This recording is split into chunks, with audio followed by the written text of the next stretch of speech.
Haleluya. Saudara dalam keadaan baik sore malam hari ini, amin. Seberapa yang bersuka cita boleh lambaikan tangan. Tepuk tangan untuk Allah kita yang dahsyat. Saya minta keyboard temani kita sepanjang pemberitaan firman. Dan saudara, kita masuk di minggu ketiga di bulan Juli. Dan satu bulan ini kita belajar tentang grow in community atau bertumbuh dalam komunitas. Percayalah, salah satu cara terbaik Tuhan untuk menolong saudara adalah menempatkan saudara dalam komunitas. Komunitas adalah hal yang tidak akan pernah bisa terpisahkan dari proses pertumbuhan kita dan pengiringan kita akan Tuhan.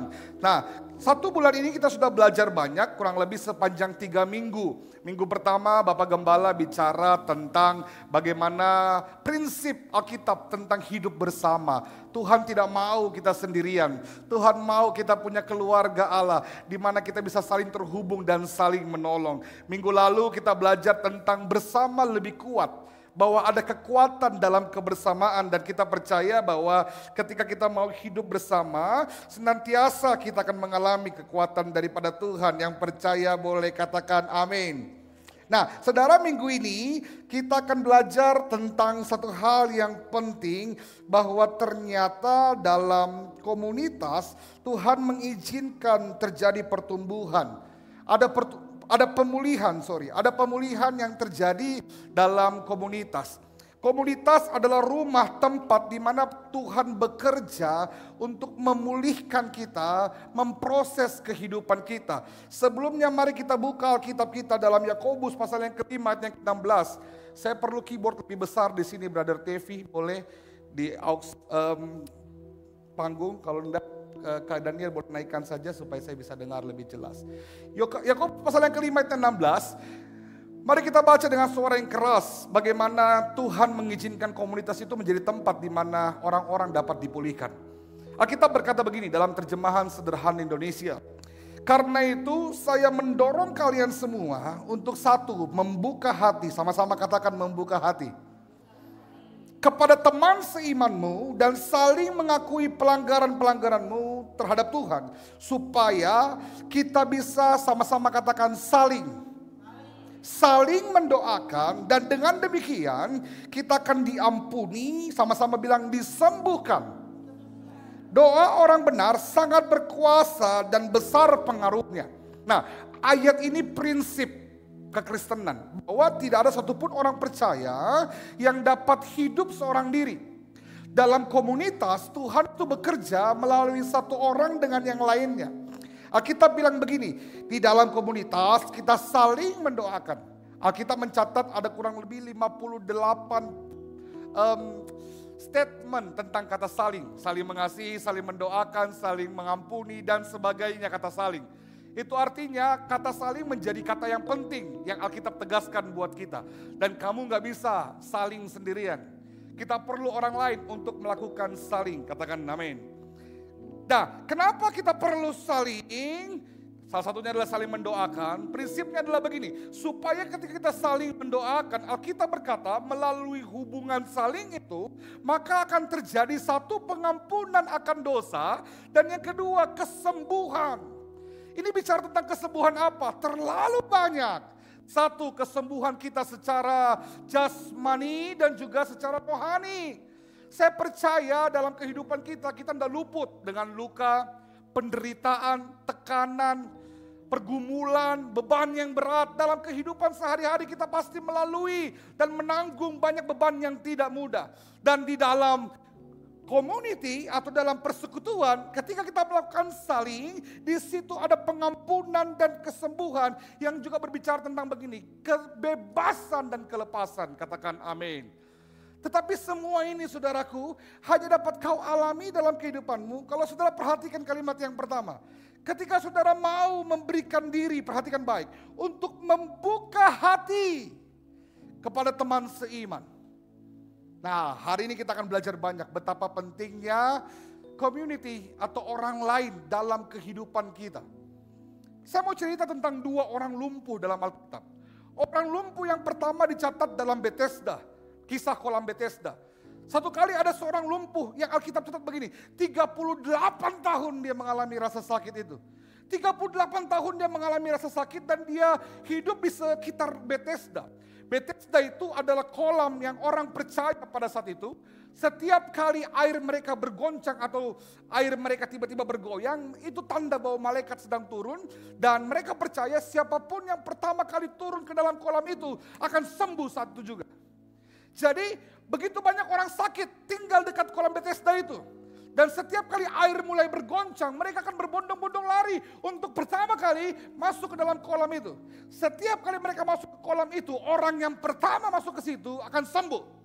Makanya sudah bisa bayangkan, kalau tiba-tiba di kota Makassar ini ada satu kolam, janganlah kolam terlalu keren, sumurmu. Ada sumur di kolam Makassar yang orang percaya begini, siapapun yang pertama kali masuk ke sumur itu, setiap kali sumur itu bergoyang, atau bahasa Inggrisnya raci-raci ke airnya, siapapun yang pertama kali masuk dia pasti sembuh. Saudara bayangkan orang dari Dayak, dari Goa, dari Pindrang, dari Toraja, saya percaya pasti mereka camping nginap di situ. Salah satunya seorang yang lumpuh, Alkitab bilang begini, 38 tahun dia di situ, bayangkan. 38 tahun lamanya dia di situ. Kalau dihitung-hitung 38 itu berarti mungkin hampir 3 kali lulus SMA.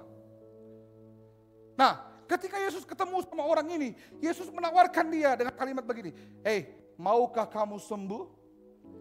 Satu hal yang menarik, yang orang ini katakan meresponi pernyataan dari Tuhan.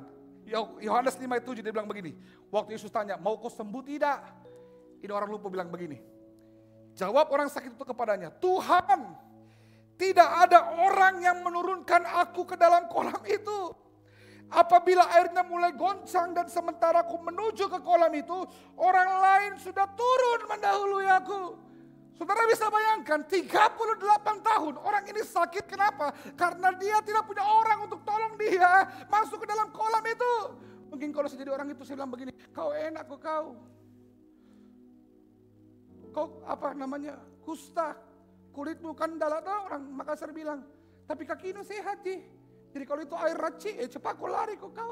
Kau walaupun kau buta, masih bisa kau cepat pakai tongkat. Nakia, berdiri saja tidak bisa. Siapa mau tolong kak? Wajar kenapa 38 tahun ini orang tidak pernah sembuh.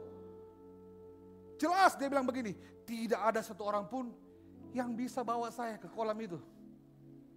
Saudara bisa bayangkan, 38 tahun itu bukan waktu yang singkat. Tetapi selama 38 tahun, bahkan satu orang pun dia tidak temukan untuk tolong dia. Ini menunjukkan gambaran tentang begini, betapa menyedihkannya seorang yang tidak punya siapa-siapa. Dan juga menunjukkan kepada kita begini, bahwa begini, perhatikan baik saudara. Saudara harus sepakat dengan saya, bahwa dalam kehidupanmu, sehebat apapun engkau, pasti ada hal yang kau gak bisa kerjakan sendirian, katakan amin. Sebagus apapun jabatanmu di tempat kerja, sebanyak apapun uangmu, sehebat apapun kau dikenal orang, sebagai manusia akan ada saat di mana kau butuh orang lain karena kau gak bisa kerjakan itu sendiri. Tapi ada orang lumpuh yang kedua, yang beda nasib. Alkitab catat tentang seorang lumpuh yang digotong sama 4 temannya. Saya selalu bayangkan, saya suka cerita ini kenapa? Karena saya bayangkan begini, ternyata memang di setiap tongkrongan itu pasti ada satu orang yang lelengi pikirannya. Bisanya itu dia pikir, tidak bisa masuk ke dalam gereja, dia bilang begini, bagaimana kalau kita lewat atap di? Ada satu orang yang bisa pikir begitu. Jadi waktu mereka mau bawa temannya yang lumpuh 4 orang, ketemu Yesus, waktu sampai di gereja saya gambarkan begini, dia lihat, deh, banyak namanya orang tenar namanya kursin, bagaimana caranya masuk? Yesus di dalam, kita di luar. Nah ini satu orang yang rapa-rapa dia bilang begini, bagaimana kalau kita lewat atap? Saya kalau jadi orang lumpuh itu saya bilang begini, bro, minta maaf.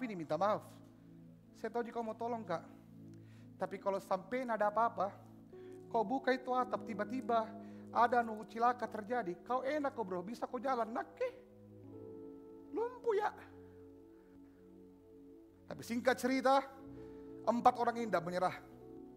Sekalipun dia tidak bisa masuk lewat pintu tak bisa, atap pun jadi. Diangkat, aduh saudara bayangkan kalau kita lagi ibadah begini, tiba-tiba ini atap runtuh saudara, paham.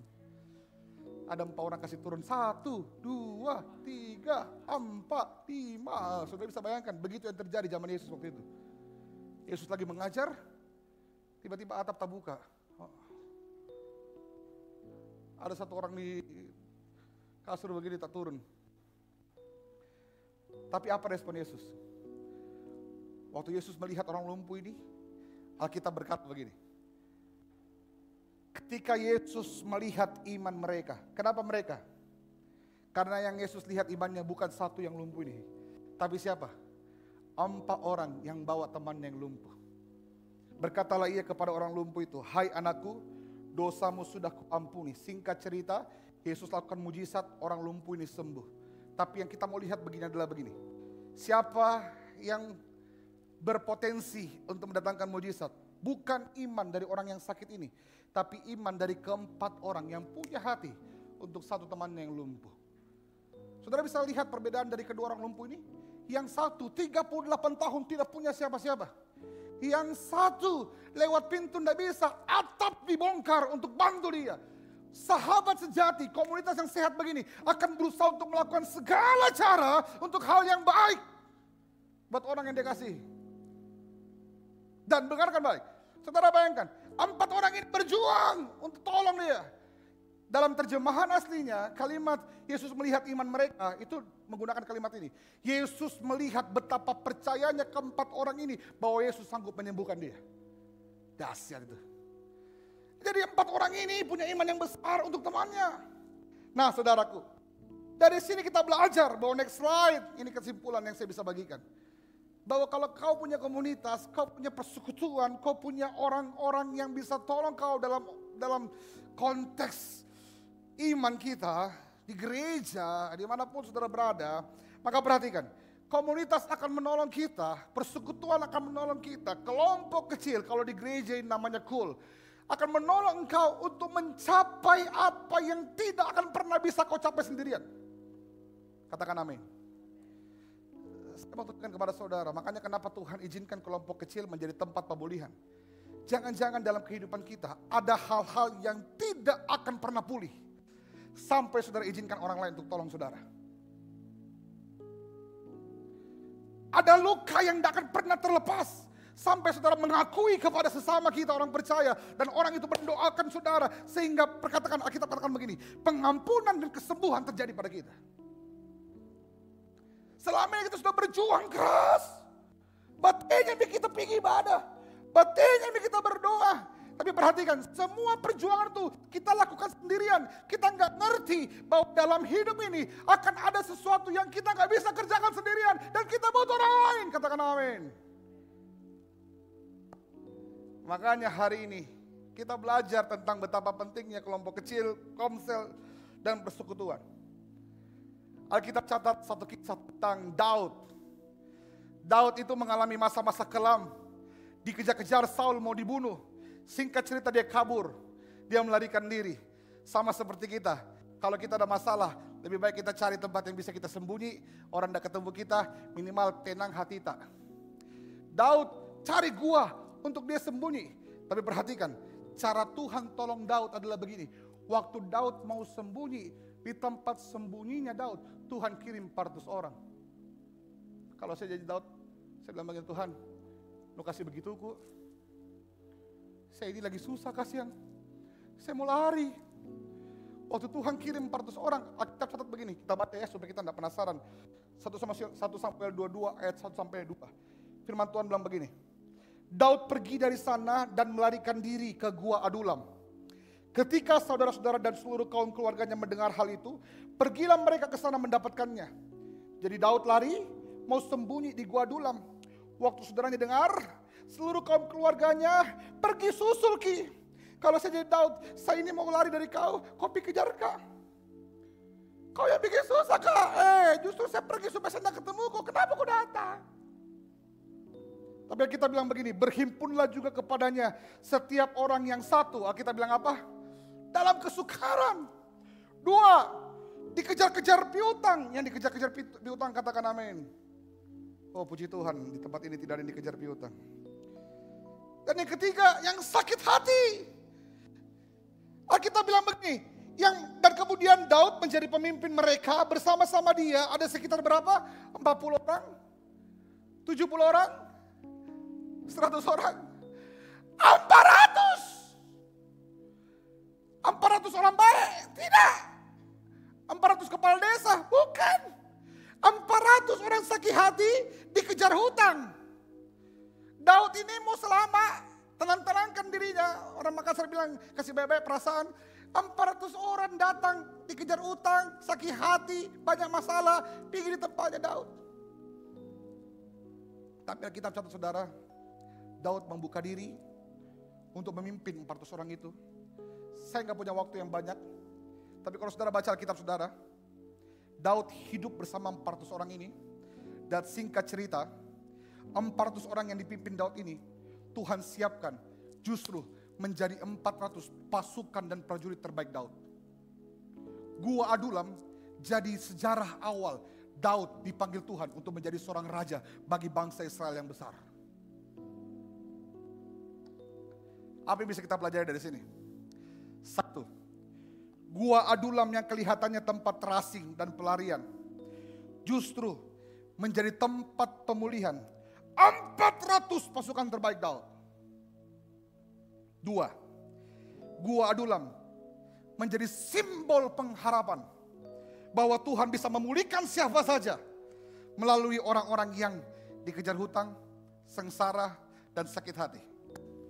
Makanya saya suka ketawa dalam hati kalau orang keluar dari gereja terus bilang begini, dede, itu gereja tuh saking orang-orang dede, banyak masalah. Itu gereja tuh dede, kau ndak tahu jido. Kalau Instagram isinya baik-baik, kalau kau masuk di dalam dede, anu sanging. Justru Gua Adulam itu bukan malaikat isinya, bre. Gua Adulam itu isinya siapa? Orang-orang yang sakit hati, dikejar utang, penuh dengan kesengsaraan. Itu artinya begini. Justru dalam ketidaksempurnaan orang-orang dalam gereja, di situ Tuhan bekerja dengan dahsyat. Katakan amin. Daud membuka hati untuk hidup bersama. Kalau saya jadi Daud, mungkin saya tidak mau dengar apa kata orang. Saya ini mau tenang, tiba-tiba hadapi 400 orang, pergi sama gua yang lain. Apa susahnya cari gua, banyak di gua. Tapi Daud membuka hati untuk tinggal dan hidup bersama 400 orang yang dikejar Shopee Paylater.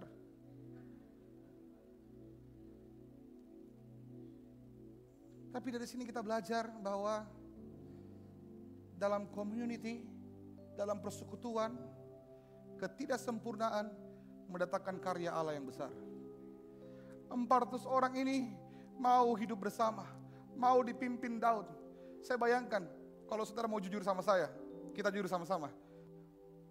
Sepakatkah saudara bahwa kita tidak lebih baik dari 400 orang ini? Halo? Kita juga penuh dengan kesengsaraan. Kita dikejar utang, mungkin bukan utang uang, utang rasa bersalah, ketakutan, kekhawatiran. Kita dipenuhi dengan sakit hati. Tapi justru gereja ini bersedia menjadi Gua Adulam buat kita. Gembala saudara bersedia menjadi Daud yang tidak sempurna, juga punya masalah, untuk melayani saudara supaya 400 orang yang sakit hati, dikejar hutang, penuh kesengsaraan, punya kesempatan untuk dipulihkan dan menjadi prajurit Tuhan. Singkat cerita, semua orang bisa dipulihkan dalam persekutuan. Makanya kenapa gereja ini serius dengan kelompok kecil. Saya mau kasih sedikit bocoran buat saudara. Kalau gereja ini cuma peduli sama jumlah, kita akan fokus pada ibadah raya minggu saja. Ngapain bikin doa malam? Aduh capek-capek. Ngapain bikin kelompok kecil ya dede? Baik kalau banyak yang datang. Ngapain gereja sibuk-sibuk bikin program? Hari minggu mau tuh bikin banyak-banyak. Kasih bagus pemain musik semua apa. Supaya orang keren, banyak yang datang. Semakin banyak, semakin terkenal gereja kita, cukuplah. Tapi gereja ini melihat saudara bukan sebagai angka. Gereja ini melihat saudara sebagai jiwa yang Tuhan percayakan pada gereja ini. Sekalipun saya hamba Tuhan, saya juga jiwa. sekalipun pelayan musik ini adalah pelayan Tuhan, mereka juga jiwa. Mereka juga domba yang perlu dilayani. Dan di gereja ini semua orang dilihat sebagai domba. Jiwa yang begitu dihargai oleh Tuhan. Yang membuat Tuhan meninggalkan 99 untuk mencari saya dan saudara. Kemudian semua jiwa-jiwa ini dipercayakan kepada siapa? Kepada Petrus, seorang pengkhianat yang menyangkal Yesus 3 kali. Kemudian Tuhan tanya, apakah kau mengasihi aku? Yesus bilang, aku mengasihi engkau. Kalau begitu gembalakanlah domba-dombaku. Petrus dipercayakan domba bukan karena layak. Dia seorang pengkhianat. Dia tidak cukup layak. Tapi Petrus cukup dikasihi. Kepada seorang pengkhianat, Tuhan percayakan domba-dombanya. Sebagai seorang gembala, yang paling berharga buat seorang gembala adalah apa? Dombanya. Dan gereja ini dipercayakan domba, sesuatu yang paling berharga buat gembala kita. Makanya gereja harus serius bertanggung jawab untuk setiap domba yang dipercayakan di tempat ini. Boleh kasih tepuk tangan buat Tuhan. Ibadah raya tidak bisa layani saudara lebih. Karena satu arah. Tapi kelompok kecil bisa jadi rumah untuk kita mengalami pemulihan. Saya catat ada 3 hal dalam komunitas yang ketika saudara membuka hati untuk terlibat di dalamnya, ketiga hal ini akan menolong saudara mengalami pemulihan. Yang pertama adalah dukungan. Sama-sama katakan dukungan. Dalam kelompok kecil selalu ada dukungan, di mana sesama kita orang percaya saling mendorong dalam kasih, mendukung, mengayomi, mau lihat satu yang lain lebih baik daripada yang sebelumnya. Di dalam kelompok kecil, kita akan berusaha untuk saling tolong menolong. Makanya, di dalam kelompok kecil, kita dipaksa untuk apa? Untuk bangkit setiap kali kita jatuh. Akan ada orang-orang yang bilang begini, Jangko menyerah brother. Jangko putus asa bro. Jangko berhenti, bangkit lagi. Pengkhotbah 4 ayat 9 sampai 10. Sama-sama bilang berdua lebih baik dari seorang diri. Yang jomblo bisa baca dengan suara lebih keras. Berdoa lebih baik daripada seorang diri. Kenapa jadi ragu ya? Karena mereka menerima upah yang baik dalam jeripaya mereka. Karena kalau mereka jatuh, yang seorang mengangkat temannya. Tetapi Alkitab bilang why, dalam terjemahan lainnya sial, cilaka, kamasean. Kalau orang jatuh, tidak punya orang lain untuk mengangkat. Itu sebabnya Tuhan tidak mau kita sendiri. Kabar baik buat yang masih jomblo, sendiri bukan rencana Allah. Jangan ragu-ragu, amin. Malaikat dengar di sorga, dia catat namamu. Tapi kebenarannya begini, sendiri di sini pun bukan cuma tentang pasangan hidup. Sendiri di sini juga bukan bicara tentang apa? Tentang keberadaan jasmani fisik. Next slide. Kesendirian bukan soal tentang tidak ada orang. Tapi sebenarnya soal apa? Ketersediaan hati yang belum terbuka untuk hidup bersama. Karena buktinya orang bisa mengalami kesepian di tengah orang yang begitu ramai. Betul dengan saya? Setuju dengan saya? Sekalipun kita punya orang yang kita ketemu setiap hari, kita bilang, saya tidak pernah sendiri Pak. Saya 9 bersaudara, bagaimana mau sendiri? Kadang mau sendiri saja susah. Tapi kesendirian itu bukan bicara tentang kehadiran jasmani, fisik. Berapa orang yang kau temui tiap hari. Tapi bicara tentang begini, ketersediaan untuk hidup bersama. Keterhubungan dengan satu dengan yang lain. Maka Matius 11:28 bilang, datanglah kepadaku kamu semua yang lelah, menanggung berbagai kesusahan berat. Aku akan menolongmu dan membuatkanmu lega. Membuatmu lega. Yesus bilang begini, datanglah kepadaku semua kamu yang letih lesu dan berbeban berat, aku akan memberikan kelegaan. Saya suka pakai terjemahan sederhana Indonesia, TSI, supaya kita bisa lihat gambaran yang lain tentang ayat ini. Dalam terjemahan TSI dia bilang begini, aku akan menolong kamu, semua yang letih lesu, beban berat, penuh dengan tekanan, sakit, kecewa, marah, kepahitan, datang samaku, aku akan tolong kamu dan berikan kelegaan. Itu janji Tuhan. Tapi tahukah saudara, engkau hanya akan menerima pertolongan dan kelegaan kalau apa? Satu, kamu sadar bahwa kamulah orang yang letih lesu dan berbeban berat itu. Selama kita nggak sadar dan nggak mau ngaku, kita nggak akan pernah datang pada Tuhan. Setuju dengan saya? Kalau saya bilang hari ini, siapa kita di sini yang sedang butuh dukungan, belum punya rumah, saya berbaik hati. Saya mau kasih rumah satu buat saudara. Hanya orang yang sadar bilang, tahuan dari rumahku, 40 tahun umurku. Saya deh, kan dari rumahku. Tapi kalau orang yang bilang begini, deh, malu-malu itu kau kamu mau dong, kasihan sekali muka anu kau, saya enggak aja. Masih anu bisa aja. Hanya orang yang sadar dia butuh yang akan datang pada Tuhan. Setuju dengan saya? Hanya orang yang sadar dia sakit yang akan mencari dokter. Kenapa kita nggak pernah datang sama Tuhan? Jangan-jangan kita nggak pernah mengakui bahwa kita lemah, kita letih lesu, kita beban berat. Jadi supaya kita menerima pertolongan, menerima kelegaan, kita perlu membuka hati untuk sadar. Dan Yakobus 5 ayat 16 tadi bilang pada kita, saya mendorong kamu untuk membuka hati kepada teman seimanmu. Karena ketika kamu saling mendoakan, kamu akan diampuni dan disembuhkan. Kita diminta untuk mengakui pelanggaran-pelanggaran. Saya memang orang yang kecewa, saya orang yang marah, saya orang yang stres, saya orang penuh dengan tekanan. Selama kita nggak sadar dan mengakui itu, kita nggak akan pernah mengalami kesembuhan dan pemulihan. Di dalam komunitas kita diajari untuk saling terbuka supaya kita punya kesempatan untuk ditolong. Tahukah saudara bahwa kau enggak berkewajiban untuk hidup sendiri. Semua orang berhak untuk hidup bersama. Semua orang berhak untuk ditolong. Pertanyaannya, tidak semua orang mau buka hati. Setuju dengan saya?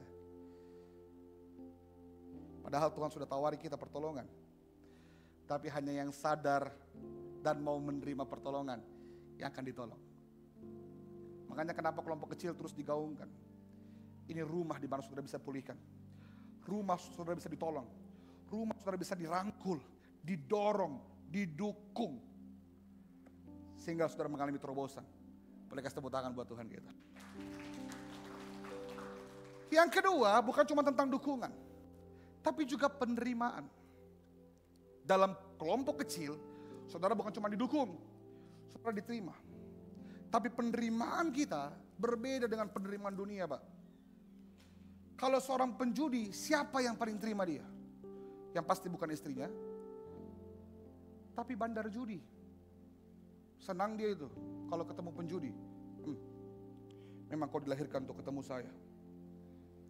Dia pasti terima. Dikasih fasilitas, all you can drink. Dikasih rumah. Kenapa? Menguntungkan buat bandar. Dunia akan selalu terima kita. Kenapa? Karena dia senang kalau kita hidup dengan cara mereka. Tapi komunitas menerima dengan cara yang beda. Timothy Keller bilang begitu, next slide.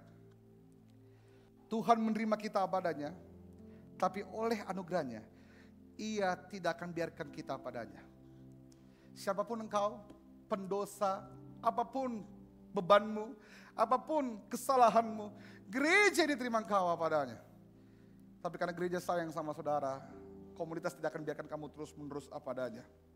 Saya punya anak, BBL, si umur 2 tahun. Saya selalu berdoa dan saya suka merenung. Saya sudah siapkan hati saya. Satu kali saya percaya tidak ada manusia yang sempurna. Dia pasti akan buat kesalahan yang besar. Tapi saya tekankan pada diri saya, namanya seorang orang tua.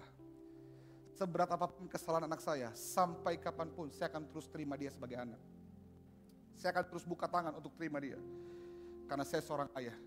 Tapi justru juga karena saya seorang ayah, sekalipun saya terima dia, saya tidak akan biarkan dia terus-menerus hidup dengan cara yang sama.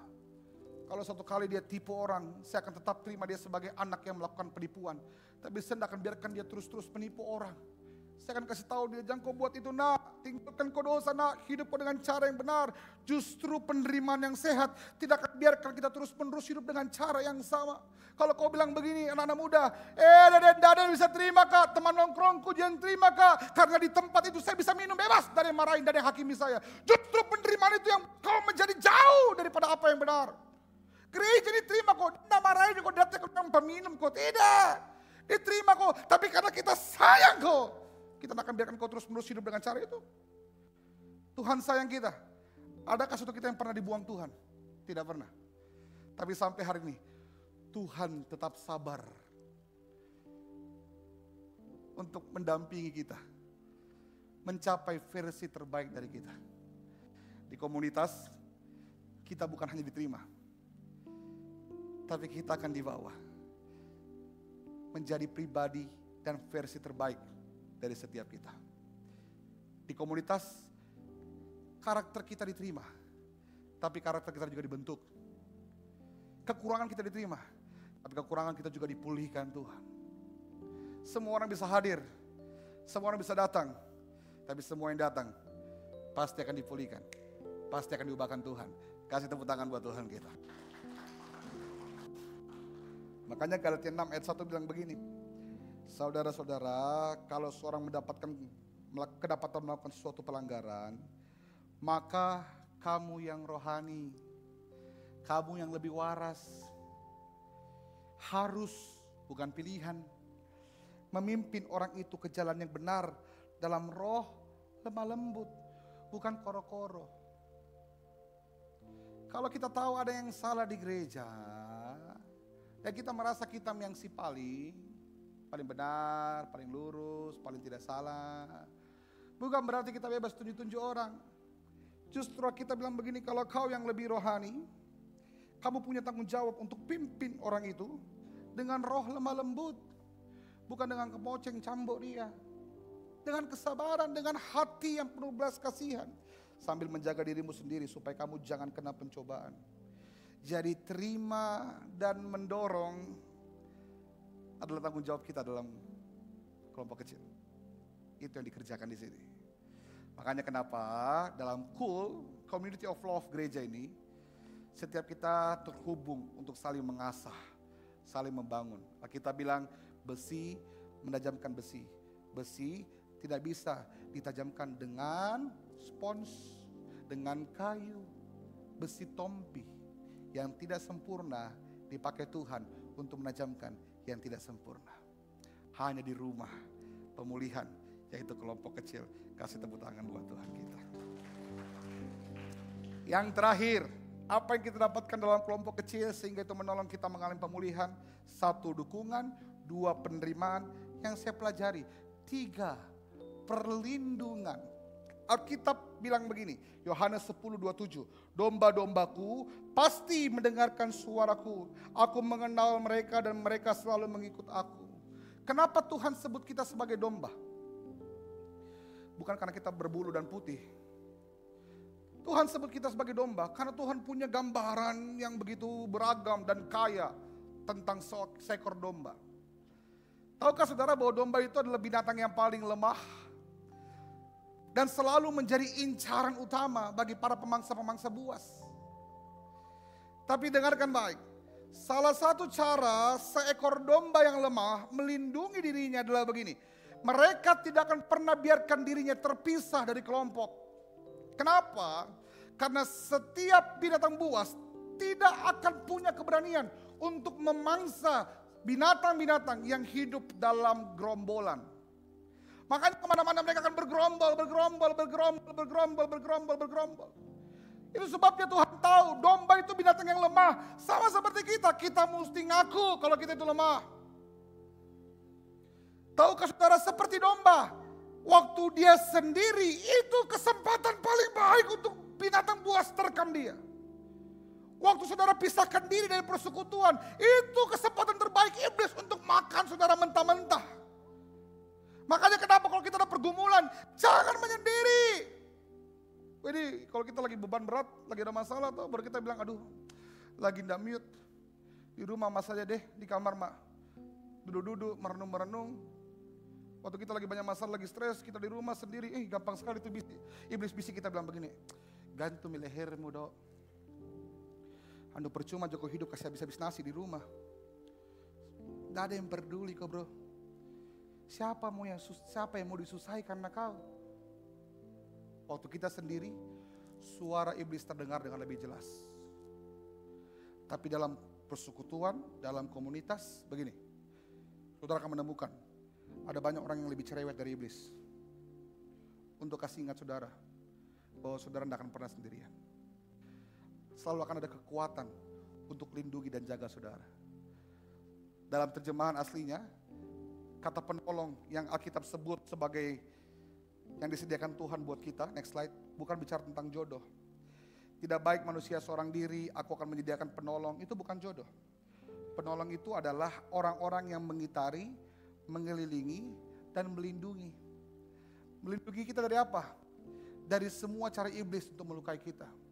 Di tempat kerja kita, bos kita kata-katai kita. Sebut keluar binatang semua. Kita bilang dari kecil kayaknya saya lahir jadi orang bukan binatang. Kita sakit hati, kita terluka. Tapi di gereja kita dikuatkan. Kita bilang begini, bos mau bilang apa, Tuhan bilang kau sesuatu yang berharga. Jangan kau dengar apa yang mereka bilang. Kita terjaga, kita dilindungi. Waktu kita gagal, kita melamar pekerjaan, kita ditolak. Orang dunia akan bilang begini, itu Mido, tolol sekali kok kau memang, tidak bisa kok apa-apa kok kau. Tapi di gereja kita dikasih semangat, semangat kok, jangan kau menyerah, baru satu. Saya 10 kali gagal. Tapi gereja ini berusaha untuk melindungi saudara. Supaya saudara punya kesempatan untuk ditolong. Dan iblis gak punya kesempatan untuk hancurkan hidup saudara. Itu sebabnya gereja ini serius dengan kelompok kecil, persekutuan, komsel, komunitas, dan keluarga Allah. Saya sudah selesai. Next slide. 3 hal ini yang akan saudara terima ketika saudara memberi diri dalam persekutuan dan komsel. 1, dukungan, penerimaan, perlindungan, dan dengan ketiga ini, Tuhan akan buat kehidupan saudara mengalami pemulihan demi pemulihan. Sebentar di Hope News, saudara akan melihat kesaksian-kesaksian cool. 1 bulan ini kita lagi belajar tentang komsel, semua jemaat lagi dorong. Ayo masuk komsel, masuk persekutuan supaya saudara bisa tertanam. Dalam persekutuan, saudara akan melihat pemulihan demi pemulihan. Dan saudara perhatikan nanti saudara akan nonton kesaksian cool, saudara bisa melihat bagaimana Tuhan bekerja dalam kehidupan anggota-anggota cool. Saya akan tutup dengan kesaksian, saya sudah ulang-ulang cerita ini, tapi saya selalu suka cerita ini. Saudara pernah dengar kisah tentang kakek yang tenggelam? Singkat cerita, di satu desa terjadi banjir yang besar. Air terus naik, semakin naik, semakin naik. Tinggallah seorang kakek di rumah sendirian. Kemudian ketika air makin naik, datanglah tim SAR untuk evakuasi. Lewat depan rumahnya berteriak, naik boot. Kek, ayo naik di speedboat, makin tinggi nih air, nanti bahaya. Saudara tahu apa jawab kakek ini? Kakek ini bilang, duluan mau dek, lagi berdoa kak, saya percaya Tuhan pasti tolong saya. Bukan main. Alkitab bilang tidak pernah kutemukan iman sebesar ini. Pergi itu speedboat jalan, pas air makin tinggi. Hampir 1 lantai tenggelam. Speedboat kedua lewat, berteriak, kek, ayo naik. Baru deh hampir tenggelam lantai 1, bahaya sekali. Nanti ada apa-apa, ayo naik. Untuk kedua kalinya, kakek bilang apa? Jangan mau kau repot-repot. Ada luang mau kau. Saya lagi berdoa, saya percaya Tuhan pasti tolong saya. Itu semua malaikat di surga geleng-geleng. Speedboat kedua pergi. Singkat cerita lantai 1 tenggelam, semakin tinggi, lantai 2 juga tenggelam. Itu kakek akhirnya berdiri di atas atap. Sampai pusing-pusing begini, bagaimana ini, aduh tinggal atap. Saudara ini cerita dia jangan terlalu dipercaya bagaimana. Helikopter turun dari atas, kasih turun tali, berteriak di atas atap. Helikopter berteriak, kakek lihat kue tinggal atap mite. Naik Miki lewat tali. Ayo Mi. Tenggelam Ki nanti. Untuk ketiga kalinya kakek ini bilang apa? Dulu Ki, jangan repot-repot. Saya lagi berdoa, saya percaya Tuhan tolong saya. Singkat cerita, tenggelamlah kaki ini dengan indah. Saya tidak tahu kenapa juga ceritanya, tapi singkat setelah itu dia masuk surga. Saya nggak tahu juga kenapa masuk surga, namanya juga cerita. Di surga dia ketemu Tuhan, dia bilang, Tuhan, saya mau kasih begitu Kak. 3 kali Pak berdoa, kenapa kau nggak tolong Kak? Tenggelam Pak saya. Tuhan bilang apa? Bikin susah nih ini anak. 3 kali juga saya kirim pertolongan. Apa lu bilang? Duluan mah kok, saya lagi berdoa, ya repo-repo. Saya percaya Tuhan tolong saya. Pak, Bu, sadar atau tidak, seringkali kita merasa Tuhan tidak tolong kita, hanya karena kita ditolong dengan cara yang kita tidak mau. Setuju? Kita maunya kalau ada utang toh, langsung tak putih ki Shopee Peleter tak. Ya deh, kembali ke saldoku. Maunya begitu. Kalau kita lagi susah bayar kontrakan, kita maunya tiba-tiba yang punya kontrakan bilang begini, pakai mau ke 10 tahun, lagi ada tiba-tiba ada sesuatu kurasa, pakai mau ke saja. Oh tak begitu. Kalau sakit ki suami istri kita mau tiba-tiba kita pergi cek, langsung dibilang, wih sehatnya nih kayak umur 20. Kita maunya begitu. Tapi kita gak pernah mau tahu dengan cara apa Tuhan mau tolong kita. Jangan-jangan selama ini Tuhan tidak tertarik menyelesaikan masalah kita. Tuhan jauh lebih tertarik memperkuat kita untuk menghadapi masalah kita. Bukan jalan yang mau dipermudah, lutut kita yang mau diperkuat. Jangan-jangan Tuhan tidak berurusan sama utang kita, masalah, situasi di tempat kerja. Tuhan berurusan sama kita. Tuhan mau kita yang upgrade. Dan saudara bisa mengalami itu di mana? Di kelompok kecil, di komunitas. Makanya kalau ketua kul WA saudara ajak ibadah, jangan kau blokir Ki. Tuhan lagi pakai dia untuk tolong kau, supaya kau dikuatkan. Kalau gembala saudara telepon saudara ajak, ayo ikut malam. Jangan kau ganti namanya bilang mengganggu. Gembalamu itu bisa-bisanya. Itu cara Tuhan untuk tolong saudara. Kita seringkali merasa Tuhan udah tolong kita, padahal Tuhan tolong kita hanya saja dengan cara yang kita tidak mau. Saya sudah selesai. Saya undang Well Singer maju ke depan. Saya berdoa hari ini kita menerima hal-hal yang baik. Mari tertanam dalam komunitas sehingga kau mendapatkan dukungan, penerimaan dan perlindungan. Mari baca sekali lagi Yakobus 5 ayat 16 ayat minggu ini. Dengan suara yang keras saya minta semua kita baca dengan suara yang keras. Hitungan yang ketiga, 2, 3. Karena itu saya mendorong kalian semua untuk apa? Buka hati kepada teman seiman dan saling mengakui pelanggaran-pelanggaran terhadap Tuhan supaya kita bisa saling mendoakan. Dengan demikian kita diampuni, disembuhkan. Doa orang benar sangat berkuasa dan sangat besar pengaruhnya. Kalaupun saya sebagai hamba Tuhan sampai hari ini, saya tetap tidak biarkan diri saya sendiri. Pelanggaran yang kita catat bukan cuma tentang perilaku moral Pak. Saya tidak pernah membunuh, percayalah saudara, saya pendeta. Saya tidak pernah mencuri, saya tidak pernah tipu orang. Tapi tidak jarang saya cemas dengan hidup saya. Saya khawatir dengan keluarga kami. Saya takut menjalankan masa depan. Dan semua itu juga pelanggaran bukan? Saya merasa lelah menanggung pelayanan. Semua itu adalah kelemahan. Dan saya akui kepada kelompok kecil di mana mempercayakan saya. Sehingga mereka bisa bilang begini, semangat kau brother, kuat kau bro, sini saya doakan kau bro. Tidak ada satupun yang bisa seorang diri. Daud sekalipun, raja yang besar, Tuhan kirim 400 orang. Bukan untuk Daud tolong dia, saya percaya untuk tolong Daud sebenarnya. Kalau gua Adulam bisa Tuhan pakai untuk pulihkan 400 orang, gereja ini juga Tuhan bisa pakai untuk pulihkan setiap kita. Kasih tepuk tangan buat Tuhan kita. Saya undang kita bangkit berdiri bersama-sama. Saya perkenalkan kepada saudara yang baru pertama kali hadir di gereja ini. Di gereja ini punya komunitas namanya Community of Love, Cool. Di gereja ini pemuridan kita berfokus kepada kelompok kecil. Semua program gereja porosnya ada kelompok kecil. Dan pembagian cool kita dibagi sesuai dengan masa kehidupan. Ada 5 pembagiannya. Teens untuk pelajar SMP SMA, youth untuk mahasiswa pemuda awal, Pro untuk usia kerja 23-32 tahun, dewasa muda. Dewasa untuk yang berkeluarga usia 32 sampai 50, pernikahan 10 atau di bawah 20 tahun. Dan cool senior untuk keluarga senior di atas 50 tahun usia atau pernikahan di atas 20 tahun. Semua pemuritan kita hari ini lagi sentral di gereja. Cool dewasa dan senior hari Rabu jam 7. Teens, youth dan pro Sabtu jam 6. Saudara hadir dalam pertemuan itu, kita akan dibagi sesuai dengan masa usia dan kita akan sama-sama melakukan saling, sehingga tidak ada satupun orang yang punya kesempatan untuk sendirian. Kasih tepuk tangan buat Tuhan. Ku pandang wajah-Mu dan berseru, pertolonganku. Siapkan slide terakhir.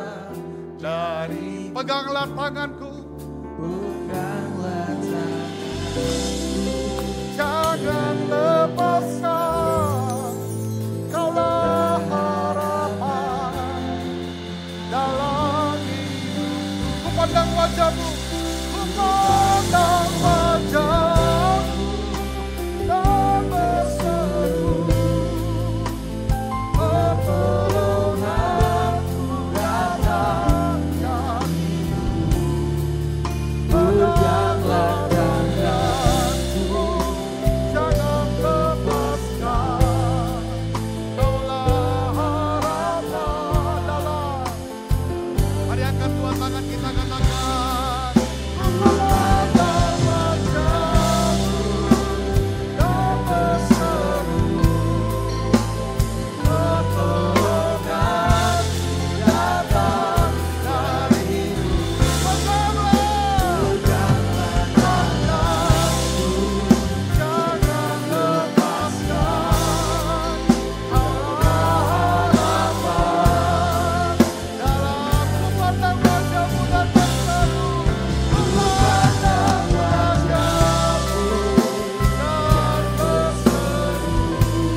hari ini.